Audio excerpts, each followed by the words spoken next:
Newsshooter coverage of IBC 2024 is sponsored by Sennheiser, Atomos, and B&H.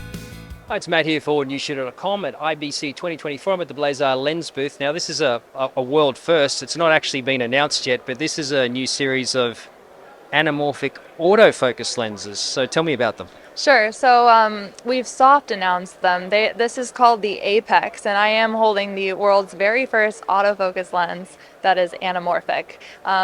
We have a lot to talk about, but I'll keep it brief because we're still working out the little kinks here. But the rundown is we have two focal lengths. We have the 35 and we have the 50, and they are both T1.8. They are a 1.33 times anamorphic. And we did that so that your camera can actually read the information well enough to actually do the autofocus. But when you put this on your camera, you're going to notice that it actually looks more like a 1.5 times anamorphic, which is great. And I can talk about the front. We've got a 77 front diameter, so you can put filtration on there if you want. It's going to be great for run and gun stuff like wedding videography, photography. Gimbals, I guess, as well? Gimbals, of course. The weight is about 780 grams, so it's pretty light. It's like the Remus, and the kinks, like I mentioned, we are still trying to figure out if we want to have clicked or declicked aperture, and then the mounts. So far, we have E mount, X mount, and Z mount. We're hoping to get more mounts. It would be great.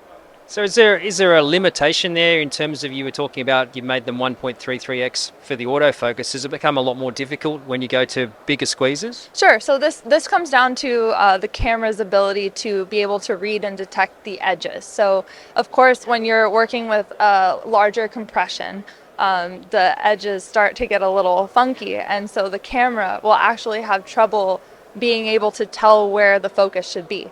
And so we have had to stick with 1.33 times anamorphic for now. Who knows?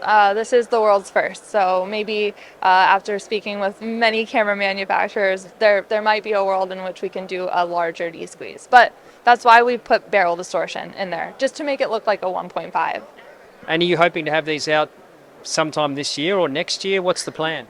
So if all goes well, we should have these available by Christmas, and it'll be amazing.